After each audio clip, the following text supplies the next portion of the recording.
আলহামদুলিল্লাহ ওয়াহদাহু ওয়াসসালাতু ওয়াসসালামু আলা মান লা নাবিয়্যা বা'দাহু আম্মা বা'দ। সমস্ত প্রশংসা আল্লাহ সুবহানাহু ওয়া তাআলার এবং আপনারা দূর দূরান্ত থেকে যারা আজকে এই মহতি জলসার মধ্যে উপস্থিত হয়েছেন আপনাদের প্রতি আমি বড়ই কৃতজ্ঞ। এবং এখানে তো অনেকেই আলোচনা করেছেন এবং পরবর্তীতে আমাদের আসাতিজে কেরাম তারা আলোচনা রাখবেন। তো আমি ছোট মানুষ, এরপরে যেহেতু উপর থেকে আদেশ করা হয়েছে তো খুব সংক্ষিপ্তভাবে আমাকে যে আদেশটা করা হয়েছে সেটা হলো ঐক্যবদ্ধ থাকার গুরুত্ব। এটা তো আর উদাহরণ বা এক্সাম্পল দিয়ে বোঝাতে হবে না। আপনাদের সামনে গুটি কয়েকটি আয়াত তেলাওয়াত করব। এই আয়াতের মাধ্যমে আমরা জানতে পারবো যে ঐক্যবদ্ধ থাকার কতটুকু গুরুত্ব। ইসলামী শরীয়তের মূলনীতি হলো চারটি, তার মধ্যে একটি হলো ইজমা অর্থাৎ ঐক্যবদ্ধ থাকা। আল্লাহ সুবহানাহু ওয়া তাআলা কুরআনুল কারীমের সূরাতুল আম্বিয়ার 92 নম্বর আয়াতের মধ্যে বলেন, ইন্না হাযিহি উম্মাতুকুম উম্মাতাও ওয়াহিদা ওয়া আনা রাব্বুকুম ফা'বুদুন।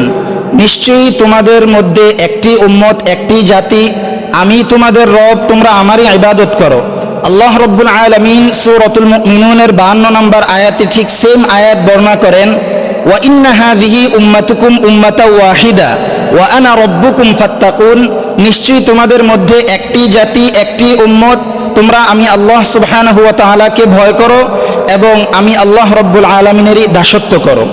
এই আয়াতগুলোর তাফসীরের মধ্যে যদি আমরা লক্ষ্য করি তাহলে সেখানে দেখতে পাবো যে আল্লাহ রাব্বুল আলামিন এখানে একটি উম্মত দ্বারা এটাই বুঝিয়েছেন যে আমরা যারা জীবনের শুরু থেকেই লা ইলাহা ইল্লাল্লাহ মুহাম্মাদুর রাসূলুল্লাহ এই কালেমাটার সাক্ষ্য দিয়েছি, তারা প্রত্যেকেই এই আয়াতের আমরা শামিল।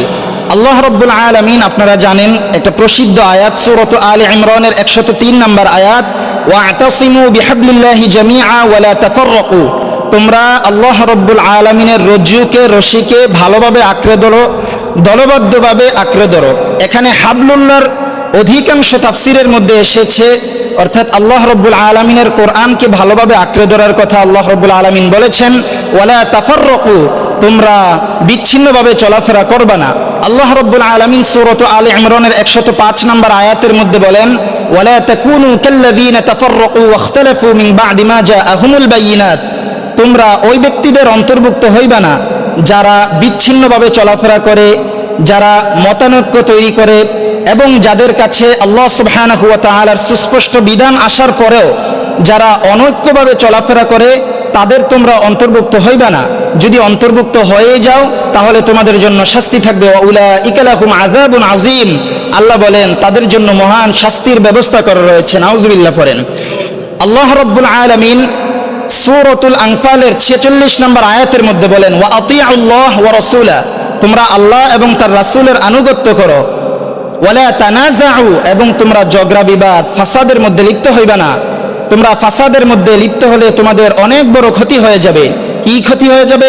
আল্লাহ রাব্বুল আলামিন আয়াতের পরের অংশের মধ্যে বলেন, ফাতাফশালু, তাহলে তোমরা দুর্বল হয়ে যাবে। উদাহরণ দিয়ে বুঝাতে হবে এরকম তো আপনারা না।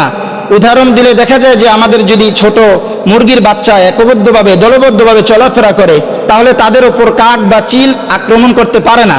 কিন্তু যখন একটা ছিটকে গিয়ে আমাদের দল থেকে ছিন্ন ভিন্ন হয়ে যায় তখন তাকে কি করে? চিল বা কাক আক্রমণ করে। ঠিক তদ্রূপভাবে আল্লাহ রাব্বুল আলামিন বলছেন, ফাতাফশালু, তাহলে তোমরা খুব দুর্বল হয়ে যাবে।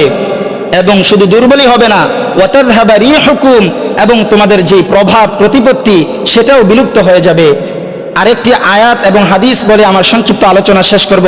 আল্লাহ রাসূল সাল্লাল্লাহু আলাইহি ওয়াসাল্লাম বুখারী শরীফের মধ্যে বলেন, আল মুসলিমু আখুল মুসলিম, তোমরা মুসলমান মুসলমানের ভাই, তোমাদের মধ্যে ভ্রাতৃত্বের বন্ধন অটুট রাখবে। স্বয়ং আল্লাহ সুবহানাহু ওয়া তাআলা সূরাতুল হুজুরাতের 10 নম্বর আয়াতের মধ্যে বলেন, ইন্নামাল মুমিনুনা ইখওয়া, নিশ্চয়ই তোমরা পরস্পরে ভাই ভাই। এই সমস্ত আয়াত এবং হাদিস থেকে আমরা বুঝতে পারি আমাদের যে আজকের যে আয়োজন এবং